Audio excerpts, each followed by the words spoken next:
안녕하세요. 저는 애 하나 있는 30대 지방에 살고 있는 돌싱녀입니다. 제 이혼 스토리를 말하면 주변 사람들이 모두 신의 한 수였다고 할 만큼 절묘한 타이밍이었기에 이렇게 글을 쓰게 됐어요. 저와 남편은 소개팅으로 만났습니다. 첫인상은 나쁘지 않았고 두 사람 사이에 공통점이 많았기에 더 잘 맞았던 건지도 모르겠네요. 그중 하나가 양가 아버님들이 일찍 돌아가셨다는 거예요. 그래서 서로의 집안을 소개할 때는 마음이 덜 불편했던 것도 사실이었어요. 친정 어머님은 남편이 박봉에 야근이 많은 직업이라는 걸 탐탁지 않게 생각했지만 단 한 가지, 주식을 하지 않는다는 점을 높이 샀습니다. 저희 아버지가 주식으로 다 잃고 건강까지 잃어 일찍 돌아가셨거든요. 그 탓에 일하며 어린 저를 키워야 했던 친정엄마는 주식 투자는 하지 않겠다고 꼭 약속해달라고 했어요. 남편은 그 당시만 해도 주식 같은 건 모르는 터라 걱정하지 말라며 호언장담을 하고 저희는 결혼식을 올렸습니다. 지방이라 집값은 그리 부담스럽지 않아 작은 평수의 아파트를 대출을 껴서 자가로 구입했습니다. 제 집이 있다는 것만으로도 벅찼던 우리는 조금 힘들겠지만 5년 안에 빚을 갚자고 생각하고 있었어요. 이때가 제 결혼 생활 중 가장 기쁘고 행복했던 시절이 아닌가 싶어요. 집에 들어갈 벽지, 바닥재, 싱크대며 인테리어를 고민하면서 즐거운 시간을 보냈죠. 그렇지만 하지 말라고 하면 더 하고 싶은 게 사람 마음인가 봐요. 결혼한 지 얼마 지나지 않아 남편이 가상화폐에 빠지게 됐다는 걸 알게 됐거든요. 집 대출금이 빠져나가야 할 날짜에 집 대출금이 빠져나가지 않았더라고요. 남편 월급이 생활비 통장으로 들어와서는 거의 대부분이 다시 남편 명의의 다른 은행으로 들어갔더라고요. 이상하다 싶어 남편이 퇴근할 때까지 기다렸어요. 자기, 집 대출금이 빠져나가지 않았던데 어떻게 된 거야? 월급이 들어왔다가 거의 대부분이 다른 은행으로 빠져나갔던데 혹시 뭐 쓸 데 있는 거야? 일단 급해서 내 돈으로 넣어두긴 했는데 진짜 무슨 일 있는 건 아니지? 어? 그거? 사실 이번 월급으로 비트코인 샀거든. 요새 다들 하잖아. 직원이 하고 있길래 나도 한번 투자해봤어. 뭐? 자기가 비트코인에 투자를 해? 당신 제대로 알거나 가상화폐 투자하는 거야? 생각보다 위험해. 남들 한다고 따라해서 되는 게 아니라고. 괜찮아. 가상화폐는 넣어두면 무조건 오르게 돼 있어. 이번에 좋은 정보가 들어왔거든. 다음 달 정도쯤에는 거의 20%는 오른다고 하더라고. 그러면 우리 그걸로 여행이나 갈까? 여행? 자기야, 나는 그 돈 필요 없어. 지금 넣은 건 조금 손해보더라도 다 빼. 그냥 우리 돈만 벌어서도 살 만큼은 살아. 지금까지도 괜찮았잖아. 그리고 자기 우리 엄마랑 약속했잖아. 주식 같은 건 안 하기로. 엄밀히 따지면 비트코인이 주식은 아니잖아. 그리고 이 정도는 다들 해. 솔직히 말해서 나 같은 박봉, 우리 같은 서민들이 개미처럼 부지런히 일해봐야 돈 버는 족족 나갈 뿐이잖아. 이런 수단이 아니면 우리는 늙어서도 이렇게 살고 있겠지. 우리 아이와 당신을 위해서도 나는 돈 벌고 싶어. 그리고 나는 그렇게 심하게 하는 편도 아니고. 이제야 말하는 거지만 나 좀 벌기도 했거든. 그러니까 걱정하지 마. 아니, 비트코인도 주식이랑 비슷한 거지. 주식보다 더 위험성이 높은 거 나도 알고 있거든. 그리고 정직하게 돈 버는 건 나쁜 게 아니야. 주식 좋지. 자기가 그만큼 주식을 잘 안다면. 그런데 주식도 아닌 가상화폐야. 전문가들도 위험하다고 하는 걸 굳이 당신이 시작해야겠어? 그리고 중요한 건 주식이냐 비트코인이냐 그게 아니야. 나는 주식이 싫어. 우리 엄마도 싫어하고. 결혼할 때 자기는 약속까지 했고. 제 행동이 과민한 반응이라고 생각했는지 남편의 표정이 나빠지더라고요. 하지만 저는 저대로 필사적이었어요. 물론 용돈벌이는 할 수 있을 거라고 생각해요. 남편이 100만 원, 200만 원 정도였다면 저도 그냥 눈 감아줬을지도 모르지만 이미 한 달의 월급 전체를 거기에 들이붓는다는 건 그 맛을 보고 중독이 시작됐다는 거와 같았거든요. 그렇지만 제 마음을 그 사람은 몰라주더라고요. 자기야, 이러면 우리만 뒤떨어져. 다들 영끌에서 비트코인 하는데 우리만 안 하면 우리만 손해보는 거야. 나처럼 월급 얼마 못 버는 사람도 충분히 대박칠 가능성 있다니까. 정신 차려. 그게 그렇게 쉬운 일이야? 그리고 내가 싫다잖아. 나는 그렇게 돈 버는 거 싫어. 솔직한 말로 10,000원짜리 한 장도 주식에 쓰고 싶지는 않아. 그냥 일한 만큼 돈 벌면 우리도 괜찮게 살 수 있어. 일한 만큼 돈 벌면 나가는 게 반이야. 그리고 우리 애도 태어났는데 애를 위해서라도 더 돈을 벌어야지. 언제까지고 이렇게 소처럼 일만 하면서 남들 눈치 보면서 살아. 가상화폐로 돈 벌어서 떵떵거리며 살아야지. 그렇게 쉽게 돈 벌 생각을 하는 게 문제라는 거야. 정직하게 번 돈은 거짓말을 안 해. 그치만 주식이나 가상화폐는 달라. 모르는 사람들에게는 거의 늪이나 마찬가지라고. 그리고 자기는 몰라. 돈이 사람을 어떻게 집어삼키는지. 우리 친정집에서 있었던 일 내가 이야기해줬잖아. 그걸 듣고도 투자를 하고 싶어? 나하고 장인어른하고는 다르지. 나는 확실한 정보가 있다니까. 그리고 가상화폐는 앞으로 좋아지면 좋아졌지 절대로 떨어지거나 망할 일은 없어. 바보야? 그런 정보가 있으면 너도 나도 다 부자지. 그런 거 다 사기꾼이라고. 자기는 뉴스도 안 봐? 그리고 가상화폐만큼 애매모호한 것도 없어. 전문가들이 바보니? 그 사람들 경고는 안 봐? 나는 지금 코인이 잘 되고 있다고. 그래서 당신한테 말하고 있는 거야. 수익률이 잘 나오니까 월급까지 넣는 거고. 난 잘 되고 못 되고 간에 그냥 당신이 월급을 모조리 코인에 넣는 게 싫은 거라고. 내 말이 이해가 안 돼? 됐어. 자기랑 이야기하는 게 벽이랑 이야기하는 거랑 똑같아. 그냥 이쯤 하자. 대출금은 내가 엄마한테 빌려서라도 넣을 테니까. 코인이 잘 되는데 시어머니한테 왜 돈을 빌려? 코인 잘 됐다며? 그럼 코인 팔아. 그거 팔아서 대출금 당장 넣어놔. 시모에게 돈을 빌리려는 정신나간 남편의 행동에 저는 놀라서 소리를 쳤어요. 궁시렁거리는 남편은 팔고 싶지 않은지 머뭇거리다가 어디론가 전화를 걸었습니다. 엄마, 난데 돈 좀 빌려줘. 미쳤어, 진짜? 저는 얼른 남편 폰을 빼앗아 시모에게 말했습니다. 어머님, 죄송해요. 별일 아니니까 끊으셔도 돼요. 야, 폰 뺏어가면 어떡해. 그리고 지금 흐름 좋아서 당장 못 뺀다고. 그렇다고 어떻게 시어머니한테 돈을 빌려달라고 할 수가 있어. 당신 생각이 있어? 도대체 이게 무슨 소리야? 차분히 이야기 좀 해봐라. 왜 돈을 빌려달라는 거야? 결국 시모의 물음에 저는 남편이 벌인 일을 이야기할 수밖에 없었어요.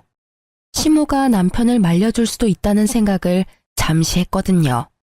물론 제가 잘못 생각한 거였지만, 남자라면 주식도 할 수 있지. 안 그래? 다 제 가족을 위해서 하는 일이지 않니? 네가 이해해.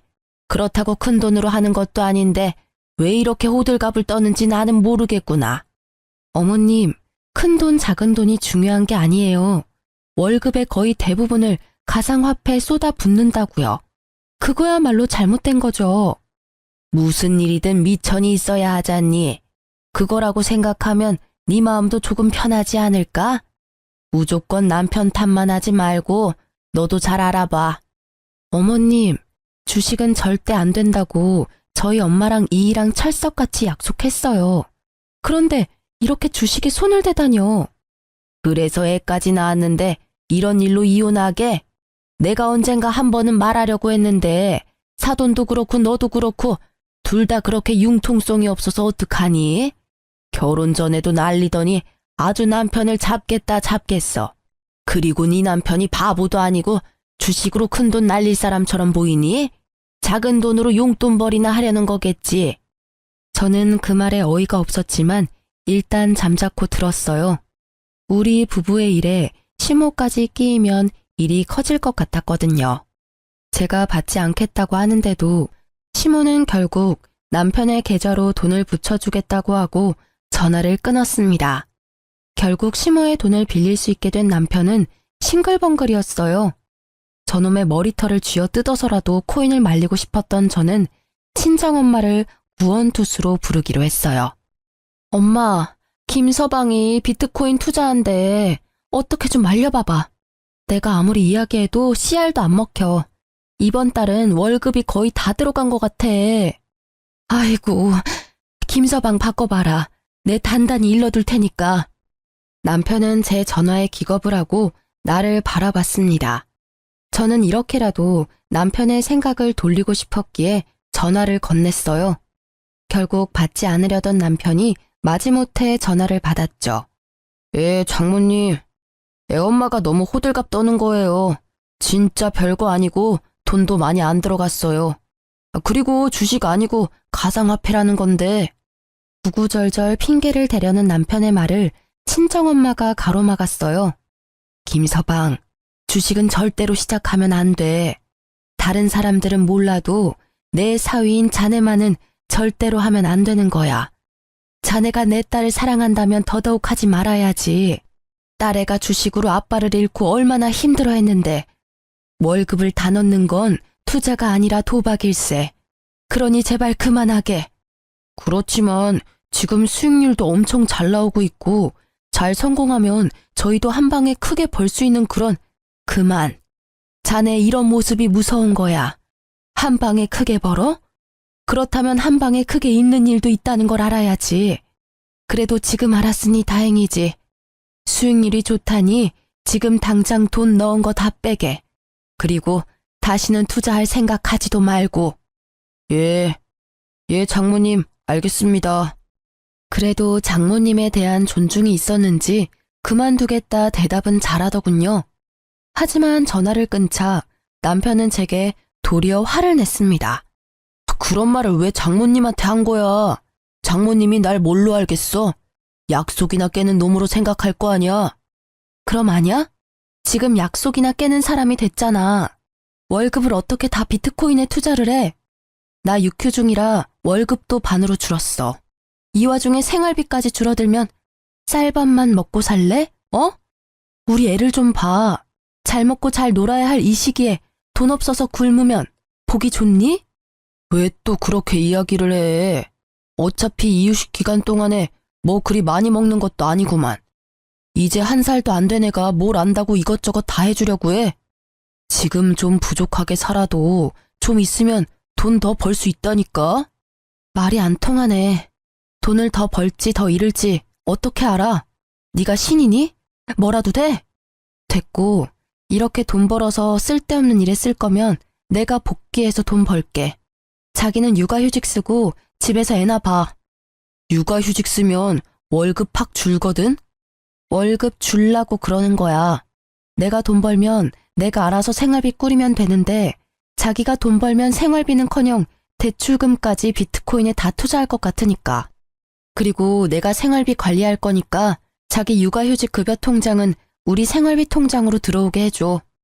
지금처럼 그냥 생활비만 넣을게. 대신 나머지 돈으로 나도 쓸 수 있게 해줘야지. 이렇게 막는 게 말이 돼? 누가 뭘 막아? 생활비 통장으로 사고 싶은 거 사. 대신 현금 출금이나 송금은 안 돼. 그런 내역 있으면 당장 생활비 통장도 못 쓰게 막아버릴 거니까. 대출금 갚아야지.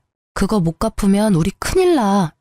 결국 남편은 육아휴직을 쓰기로 하고 생활비 통장을 제가 관리하게 됐어요. 한동안은 육아로 바빠서 그런지 아니면 반성을 한 건지 비트코인에 대한 이야기는 하지 않더라고요. 생활비 통장도 깨끗하고요. 그래서 마음을 놓았는데 여전히 불안하기는 했어요.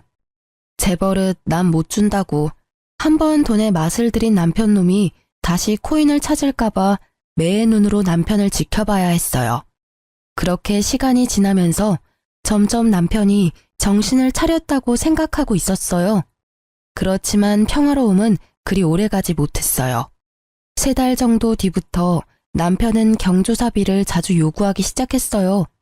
처음에는 친구 결혼식, 그 다음은 돌잔치, 장례식 등등 갑자기 밀어닥치듯 경조사가 줄줄이 있더라고요.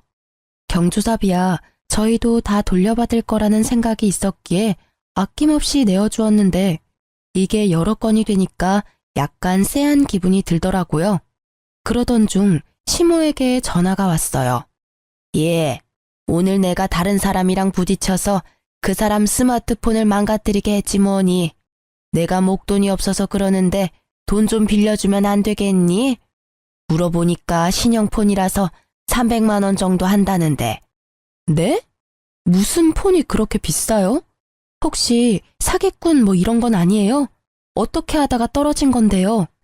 아니야. 폰만 떨어뜨린 게 아니라 상대방도 넘어져서 좀 다쳐서 병원도 가야 한대. 그래서 돈을 많이 부르네. 좀 해주면 안 되니? 내가 나중에 갚아줄게. 저는 시모의 말에 뭔가 의심스러웠지만 대놓고 의심할 수도 없어 일단 돈을 먼저 붙여주었어요. 이상한 마음이 들었지만 시모가 다친 게 아니라면 다행이라는 생각도 들었고요. 그리고 그날 저녁 남편이 애를 씻기러 들어가고 저는 식탁에 앉아서 밥을 먹으려는데 남편 폰이 울리더라고요. 대출금 상환 문자가 왔는데 발신인 번호가 제가 아는 은행 번호가 아니더라고요. 우리 집 대출금이 나가는 금융기관이 아니라 제2금융권이었어요. 처음에는 이게 무슨 대출금인지 몰라서 했는데 곧 그 문자에 제 머릿속이 분노로 가득 찼어요. 몰래 받은 대출금. 그 대출금이 생활비 통장으로 들어오지 않았다는 건 저 몰래 대출을 받아서 가상화폐를 한 것이 틀림없어 보였거든요. 저는 분노로 머리가 터질 것 같은 기분으로 욕실 문을 두드리며 남편을 불러냈어요. 야, 당장 나와봐. 갑자기 또 왜 이래? 야라니. 집에서 애 보느라 고생하는 남편한테 야가 뭐야? 그리고 애가 놀라 당신 목소리에. 됐고, 이 문자 뭔데? 대출금 상환 문자. 이게 뭐야? 내가 모르는 제2금융권인데 이 돈 어디로 갔어? 생활비 통장에 안 들어왔는데 이거 뭐 하는데 빌린 돈인데? 뭐? 이거 그게. 남편은 눈에 띄게 당황하더라고요. 그럴 수밖에 없겠죠. 서툴게도 제가 그 문자를 볼 수 있다는 생각조차 못한 것처럼 보였으니까요. 돈 어디다가 썼어? 바른 대로 말해라. 거짓말하면 나 진짜 당신 금융기록 다 뒤져서라도 찾아낼 거야. 그때는 이렇게 안 넘어갈 테니까. 설마 또 코인은 아니지? 추궁하는 제 말에 남편의 눈이 제 얼굴을 피하더군요. 딱 보니 감이 왔어요. 가상화폐에 또 넣었구나 싶었죠. 너 비트코인을 대출까지 받아서 하는 거야? 조용하다 했더니 뒤에서 아주 호박씨를 깠네. 나랑 엄마 속이고 또다시 손을 댔어? 그래, 대출금이 총 얼마야? 그게 얼마 안 돼. 진짜로 코인 잘 되면 곧 다 갚을 거야. 그래서 얼마나 빌렸냐고. 5천만 원 정도. 신용대출이랑 차 담보 대출이랑. 뭐? 5천? 미쳐도 아주 단단히 미쳤어. 코인이라는 도박에 완전히 맛이 갔네. 말해봐. 비트코인 망했지?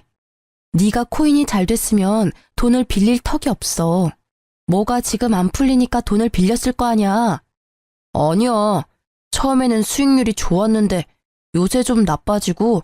근데 그게 원래 나빴다 좋았다 하는 거라 좀 놔두면 또 오를 거야. 그게 오를지 안 오를지 자기가 어떻게 아는데. 수익이 안 오르면 거기서 멈추면 될 일이지. 왜 돈을 빌려서까지 코인을 해? 내가 이 상황을 이해 못하는 내가 이상한 년이야?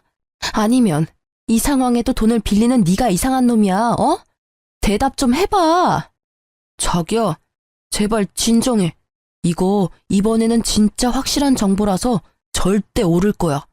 이번에 수익률이 진짜 대단하다더라고. 조금만 더 버티면 돼. 나 코치해주는 사람이 좀만 버티면 된다고 했거든. 아니, 난 못해. 그리고 너한테 코치해준다는 사람들이며 확실한 정보들이며 설마 카톡 주식 리딩방 뭐 이런 데서 얻는 거야? 설마 거기에다가도 돈 낸 건 아니지? 정보를 어떻게 공짜로 얻을 수가 있어. 그 정도 확실한 정보면 돈을 좀 내서라도 받아야지. 그 사람들 수익률 보면 당신도 놀랄 거야. 진짜 소액으로 지금 거의 억대 돈을 벌었는데 다들 통장으로 증명하고 난리라니까. 뻔뻔한 건지 멍청한 건지 분간이 안 되는 남편의 말과 행동에 결국 저는 터져버리고 말았습니다. 야, 정신 안 차릴래? 그 사람들 다 사기꾼이라고 했지. 소액으로 억대 돈을 벌어. 그거 다 다른 사람들 등쳐먹고 받아낸 돈이라고. 네가 바보야? 등신이야? 어떻게 그런 사기꾼들한테 낚여서 몰래 대출까지 받냐고. 사기꾼 아니라고. 그 방에 있는 사람들 중에 나보다 먼저 들어온 사람들 다 돈 벌었어. 다들 통장 증명하고 난리 났다니까. 그거 다 바람잡이들이잖아. 됐어. 다 됐으니까 마지막 경고야. 다 제자리로 돌려놔. 나는 일단 지금 너한테 실망했고 네가 코인 중독이라고 생각해. 이 결혼 생활을 잘해나갈 자신이 없어졌으니까 네가 결단 내려. 이거 다 제자리로 돌리고 원래 살던 것처럼 우리끼리 소박하게 살 건지 아니면 처자식 담보로 대박 노리면서 한탕주의 할 건지. 제 말에 대답을 하지 않고 입을 꾹 다문 남편의 고집이 느껴져서 저는 실망과 함께 체념의 마음을 안게 됐어요. 며칠 동안 말도 하지 않고 있던 우리 부부의 일을 어떻게든 해결하기 위해 저는 남편과 함께 시모를 찾아가기로 했어요. 남편이 대출까지 해서 코인을 한다는 걸 알면 시모가 말려줄 거라고 생각했거든요. 부모라면 말려주겠지. 그렇게 생각했는데 저의 그 생각 자체가 다 부질없는 짓이었지만요. 어머님, 저 이대로는 못 살겠어요. 이 사람 대출까지 받아서 비트코인 하고 있어요. 제발 좀 말려주세요. 예? 그게 왜 잘못된 거니? 나는 도리어 네가 더 이해가 안 가. 저번에도 말했지만 다 가족 잘 되라고 남편이 하는 일인데 너는 아내가 돼서 남편이 하는 일을 도와주지는 못할 망정 하는 일마다 망치고 있으면 어떡해? 대출 받아서 코인을 하는 게 뭐가 그렇게 잘못된 거야? 제대로 벌고 있고 원금만 가지고 있으면 큰 문제 없는 거 아니니? 어머니, 모르시는 말씀이세요. 주식이나 투자는 남는 돈으로 하는 거예요. 이렇게 있는 돈 없는 돈 다 끌어모아서 하는 건 중독이나 마찬가지라고요. 남의 돈, 공짜 돈 버는 게 얼마나 힘들고 무서운 일인지 모르세요? 다들 그렇게 벌고 있잖니. 그리고 위험하다는 걸 알고 있으니 전문가들하고 같이 하는 거겠지. 내가 해보니까 그게 도박이 아니라 건전한 주식이던데. 설마 어머님도 코인 하시는 거예요? 그래, 권유로 해봤는데 생각보다 벌이가 쏠쏠하더구나. 너희가 나한테 주는 용돈보다 더 벌어. 빼지 않고 계속 넣어놓고 있는 중이야. 이런 좋은 걸 넌 왜 안 하고 남편 탓만 하는 거니? 눈앞이 캄캄해지는 시모의 말에 불현듯 그때의 전화가 떠올랐어요. 모르는 사람과 부딪혀서 돈을 달라고 했던 시모. 그게 설마 거짓말이라면 혹시 저번에 사고 나서 돈 받아가신 것도 코인에 넣으신 건 아니죠? 지금 와서 숨길 것도 없지. 그래, 그 돈도 코인에 넣었어. 네가 돈을 틀어쥐고 안 주니까 좋은 시기 다 놓쳐버렸지 않니? 그 돈 어차피 곧 다 벌 거야. 내가 2배로 돌려줄 테니 걱정 말거라. 미쳤어. 둘 다 정신이 있는 거예요? 그거 중독이에요. 제발 정신 좀 차리세요. 어머님, 혹시라도 이 사람 말 듣고 시작하신 거면 제발 다 정리하세요. 돈을 빌려서 투자를 하는 건 투자가 아니라 도박이라고요. 왜 다들 그런 생각은 안 하시는 거예요? 저는 마지막까지 시모와 남편을 설득하기 위해 애썼지만 가상화폐에 미친 두 사람의 귀에는 전혀 들리지 않는 듯 했습니다. 그만해. 우리가 하고 싶다는데 왜 당신이 난리야? 나한테 그러는 건 그렇다 쳐. 그런데 우리 엄마한테까지 이러는 건 좀 심하지 않아? 솔직한 말로 우리가 너한테 무슨 피해를 그렇게 줬는데 대출금 못 갚은 거? 그거 엄마한테 빌려서 넣었고 지금 내가 받은 육아휴직 급여도 다 당신한테 들어가잖아. 나는 아무것도 못하게 하면서 뭐가 그렇게 당당해. 이럴 거면 차라리 이혼해. 갈라서면 될 거 아니야. 웃기지도 않아. 그 말을 네 입에서 들을 줄은 상상도 못했는데 그래, 하자 이혼. 방귀 낀 놈이 성낸다고 딱 그 꼴이네. 이혼하면 다른 건 다 필요 없고 집하고 아이 친권, 양육권만 넘겨. 딱 봐도 남편 놈에게 돈이라고는 없을 게 분명하고 가진 게 없으니 위자료도 뭐도 아무것도 없을 것 같아 고민하던 저는 일단 집이라도 받아야겠다는 생각을 했어요. 그 집의 대출 상환금 중에 반은 내가 낸 것이기도 했고 집에 정이 들었기에 팔아버리고 싶지는 않았거든요. 그런데 대출금 상환 능력도 없는 남편 놈이 갑자기 안 된다지 뭐예요? 지금 생각이 있는 건지 없는 건지 저는 답답한 마음에 쏘아댔습니다. 뭐? 집? 그건 좀 곤란한데. 당신한테 집 주고 나면 나는 남는 게 없잖아. 그렇게 머리가 안 돌아가? 당신 그 집 갖고 가서 대출금 매달 낼 자신 있어? 지금도 월급을 코인에 다 갖다 바치는 주제에 입만 살아가지고는. 어차피 팔면 대출금 빼고 나머지는 건질 수 있잖아. 설마 당신 그 돈이 자기 거라고 생각하는 건 아니지? 그 상환된 대출금에 내 돈도 반은 들어가 있고 그거 아니라도 이 이혼의 가장 중요한 논점은 당신 코인 중독이야. 와이프 모르게 대출받아서 그것도 여러 건을 반복해서 대출받아서 돈 생길 때마다 가상화폐한 거 명백하게 당신 쪽에 문제가 있는 거라고. 그건 당신 생각이고 나는 중독 아니라고 몇 번을 말했지. 왜 사람을 계속 중독으로 몰아가는 건데? 그래야 네가 위자료 받을 수 있을 것 같아? 꿈 깨. 나는 아무것도 너한테 못 줘. 아니라고 생각하는 당신 머릿속이 꽃받친 거겠지? 그 쓸모없는 머리는 단순한 계산도 못하는 거야? 이런 가상화폐 중독은 친권과 양육권도 못 가져가. 합의가 아니라 소송하고 싶으면 해도 돼. 난 자신 있고 소송으로 가면 내가 받을 돈 더 많아질 거 예상하니까. 그래도 안 돼. 그 집 놔두면 집값 더 올라갈 건데. 그래? 그러면 네가 돈으로 해결 보면 되겠네. 나한테 돈이 어디 있다고 계속 돈 타령이야? 비트코인 팔면 되잖아. 좀 벌었다며. 그러니까 코인을 팔아서 나한테 위자료를 주면 되지. 그것도 재산은 재산이니까. 그건 절대 안 된다고 말했다. 놔뒀다가 가격 지금보다 더 올라가면 팔 거야. 그러면 무슨 돈으로 나한테 위자료 줄 건데? 퇴직금이라도 중간 정산할 거야?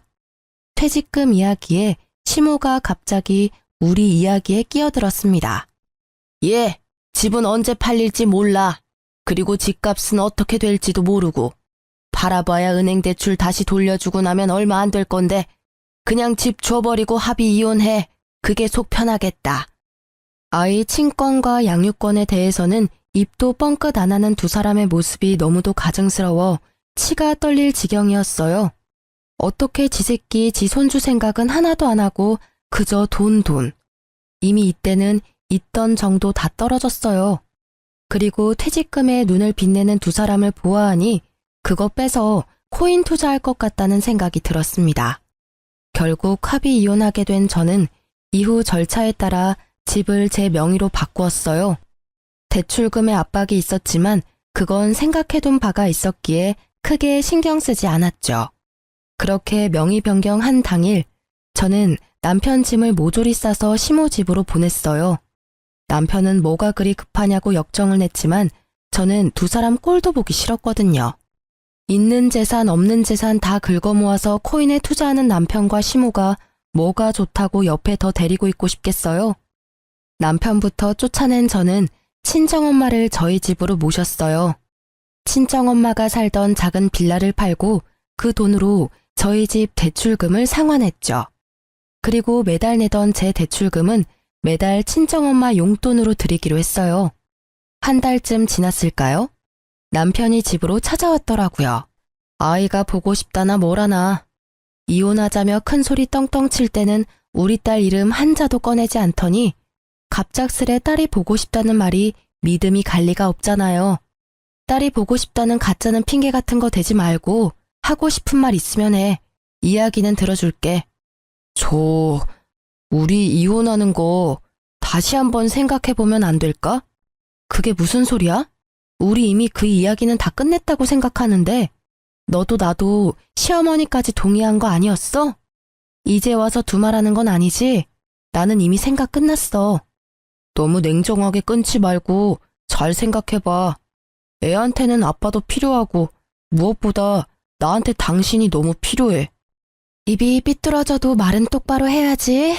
당신이 필요한 건 내가 아니라 내가 벌어다 줄 돈이잖아. 그런 식으로 말하지 말라니까.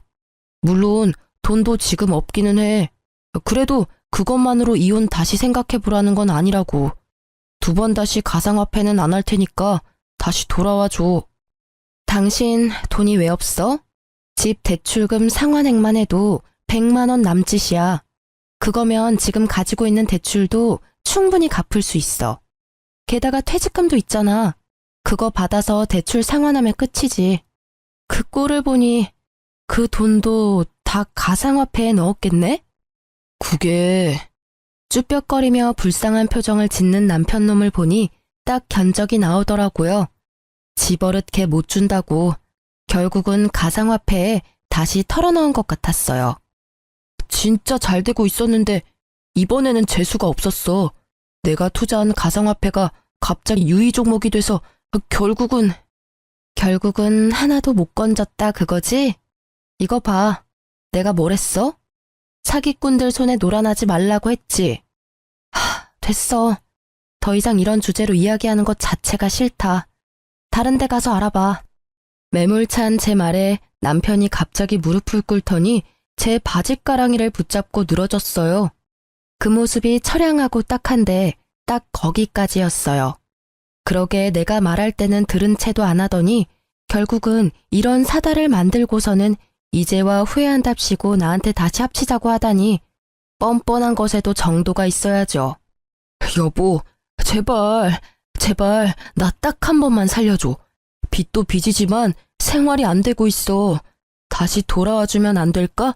당신 나 사랑하잖아. 그렇지? 미안한데 절대 안 돼. 나는 이미 당신하고 연 끊기로 결정했어.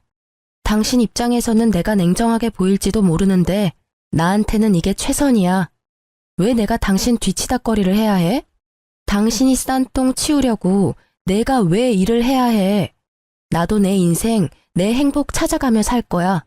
지금 당신한테 뭐가 있어? 빚뿐이잖아. 제발, 나 진짜 이번에는 잘할 거라니까.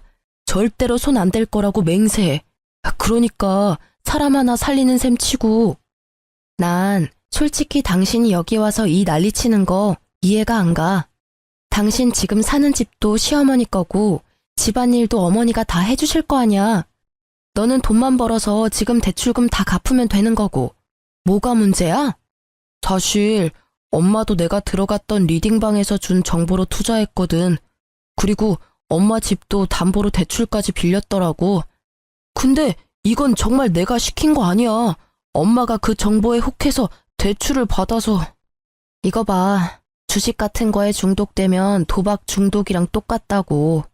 내가 뭘 했어? 친절하게 그거 사기꾼이고 그런 대박 정보 같은 거 없다고 했을 때 알아서 거기서 기어 나왔어야지. 그저 한탕할 생각에 붙잡고 있으니 휴지 쪼가리 돼서 쪽박 찼잖아. 퇴직금은? 설마 당신 퇴직금도 거기 넣은 건 아니지? 퇴직금도 넣었어. 그치만 진짜로 다음번에는 안 그럴 자신 있어. 그때 상한가에 제대로 팔기만 했어도 이러고 있지는 않을 거라고. 너한테는 내가 입 밖으로 내는 말도 아까워. 다음번? 다음번에도 또 할 거면서 나한테는 다시는 손 안 댈 거라고? 에라이 나쁜 새끼야. 그래놓고 우리 아이 생각하라고? 아주 지랄을 해라, 어? 당신은 반성 같은 거 할 생각도 없고 하고 싶지도 않잖아. 어디서 거짓말을 하고 난리야. 아니야. 진짜로 마음 고쳐먹었다니까. 엄마랑 나 지금 생활비도 없어서 공과금 낼 돈도 없어. 그러니까 제발 우리 이혼 다시 생각해보자. 지금 장모님이랑 같이 살고 있는 것 같은데 다 같이 살면 되잖아. 우리 엄마는 당신 꼴도 보기 싫대. 엄마 충고도 무시하고 이런 짓을 벌인 주제에. 그래, 가상화폐 할 때는 우리 엄마 생각이나 했겠니? 아쉬우니까 와서 이러는 거 다 알아. 그리고 경고하는데 당신은 나한테 돈 빌리러 오면 안 되는 사람이야. 양육비 한 번이라도 못 받으면 지구 끝까지 쫓아가서 받아낼 거니까. 양육비 소리에 그놈의 얼굴이 새파랗게 질리더라고요. 여기 와서 이럴 입장이나 돼요? 저도 엄연히 돈을 받아야 하는 입장인데 말이죠. 내가 양육비를 받기 위해 충고해 주는데 저녁에 일 마치고 투잡을 뛰면서 돈 마련하던지 해. 그렇게 하면 양육비 정도는 낼 수 있을 거야. 저의 친절한 해결 방법에도 그놈은 힘들게 돈 벌 생각은 없는지 입을 삐죽하게 내밀고는 시무룩한 얼굴로 나가더라고요. 책임감도 없고 죄책감도 없는 저놈의 뒤통수를 한 대 때려주고 싶었지만 꾹 참았어요. 그래, 빠져나온 게 다행이라고 저를 다독이면서 말이죠. 그렇게 저희는 완전히 남이 되었습니다. 그때 그 개운함이란 잘못했으면 그놈의 부채를 저도 같이 떠안을 뻔했잖아요. 일을 저지른 사람이 그 일을 책임지고 해결하는 게 맞잖아요. 그 뒤로 들려온 소식도 그렇게 좋은 소식은 없었어요. 전 남편과 시모가 살던 시모의 집에 채권 추심하는 사람들이 들이닥쳤다고 하더군요. 그 후로 새벽에 배송 알바를 하러 다니는 남편을 자주 목격했다고 하더라고요. 게다가 시모와 남편의 사이가 엄청 안 좋아졌는지 매번 싸우는 소리가 집 밖으로 들려온다고 이웃에 사는 분들이 말해주더라고요. 대부분이 네가 하는 말을 들어서 망했다라고. 둘 다 똑같죠 뭐. 그리고 1년쯤 지났을까? 어린이날에 아이와 친정엄마 이렇게 셋이서 놀러 갔다가 돌아오는 길에 전 시모를 마주치게 됐어요. 어머, 다은이 아니니? 할머니야. 잘 지냈어? 많이 컸구나. 아는 척하며 딸아이에게 다가오자 딸이 무서운지 친정엄마 뒤로 숨어버리더라고요. 저희 엄마도 그런 아이를 보호하듯 뒤로 보냈어요. 전 시모의 몰골은 예전과 너무 달랐어요. 항상 멋쟁이처럼 꾸미고 다니던 옷이며 머리며 전부 어딜 갔는지 지금은 완전히 시골 할머니가 다 됐더라고요. 안녕하세요. 잘 지내셨어요? 잘 지냈겠니? 네가 남편 버리고 가는 바람에 나도 낙동강 오리알 신세 됐잖니. 이 나이에 일하고 다니는 노인이 어디 있어? 너 재결합하자고 찾아간 남편 무시했다며. 그러는 거 아니다. 걔도 엄연히 다은이 아빠야. 어떻게 생겨먹은 애가 아빠한테서 애를 떼어놔? 냉정하기도 하지. 그런 엄마 밑에서 클 내 손주가 걱정이 돼서 요새는 밤에 잠도 안 온단다. 네, 저 냉정해요. 그런데 말은 똑바로 하셔야죠. 제가 남편을 버린 게 아니라 남편이 저를 버린 거죠. 먼저 이혼 이야기 꺼낸 건 그 사람이니까요. 그리고 어느 엄마가 주식에 중독된 아빠를 네 아빠라고 당당하게 보여줄 수 있겠어요?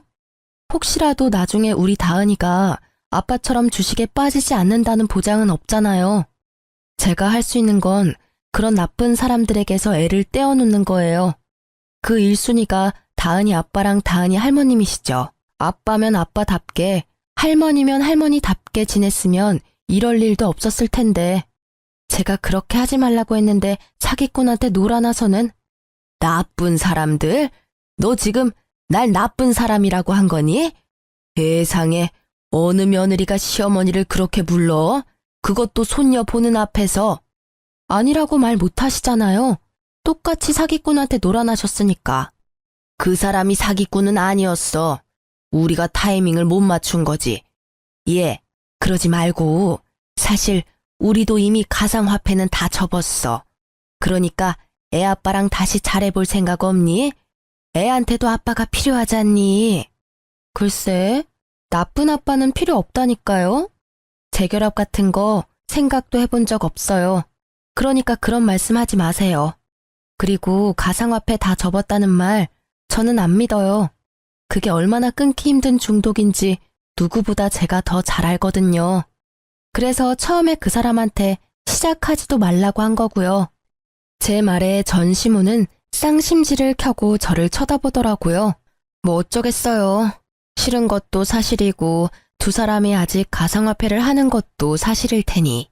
그게 아니었으면 제 말에 반박하셨겠지만 아무 말도 못하고 쳐다만 보고 있었거든요. 그래도 이렇게 마주친 것도 인연인데 저희가 집까지는 모셔다 드릴게요. 집은 이제 여기 없어. 집 옮겼다. 집이 경매에 넘어가서 결국 원룸에 월세 주고 들어가서 지내고 있어. 망할 놈의 새끼. 왜 나한테 가상화폐 같은 걸 알려줘서는 이런 꼴을 보게 만들어? 아들이 아니라 왼수지. 나는 정말로 조금만 할 생각이었는데 무조건 뜬다고 돈 박박 긁어 넣으라고 해서 집 담보 대출만 아니었으면 그래도 괜찮았을 텐데 나쁜 놈. 시모는 결국 화가 치밀어 오른 건지 전 남편의 욕을 마구 해댔어요. 그렇겠죠. 아들이 권해서 시작했고 아들 때문에 망했으니 욕할 곳이라고는 거기밖에 없을 거예요. 그런데 어차피 선택은 자기가 한 거 아닌가요? 자기도 크게 벌고 싶어서 선택했으면서 누굴 탓하는 건지.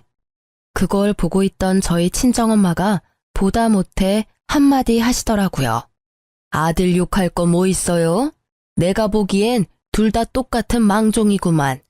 자식이 잘못된 길로 가면 말릴 생각을 해야지. 부모가 돼서는 같이 나란히 잘못된 길로 가면 어떡해요? 나랑 내 딸한테 융통성 없네 뭐네 말할 때는 이런 결과는 생각도 안 했죠? 그리고 그 집 아들이랑 우리 딸은 인연 끊었으니까 재수없게 두 번 다시 재결합이니 뭐니 말도 꺼내지 마요. 제 딸 신세 망치게 할 일 있어요? 내 눈에 흙이 들어가도 재결합이니 뭐니 절대 없어요. 그러니까 가던 길 가시오. 친정엄마의 말에 얼굴이 시뻘겋게 달아오른 전시모가 결국 도망치듯 자리를 떠나더라고요. 그 뒷모습이 참 딱하면서도 시원했어요. 우리 엄마랑 저 욕할 때는 진짜 한 대 치고 싶었는데 엄마가 이렇게 속 시원하게 말로 때려줘서 속이 좀 풀렸거든요. 나중에 알고 보니 엄마도 화가 나서 내뱉긴 했지만 속이 시원하다고 저한테 웃으면서 말하더라고요. 전 시모는 전 남편이 저한테 돈을 빌리러 왔다는 걸 알고 있었을까요?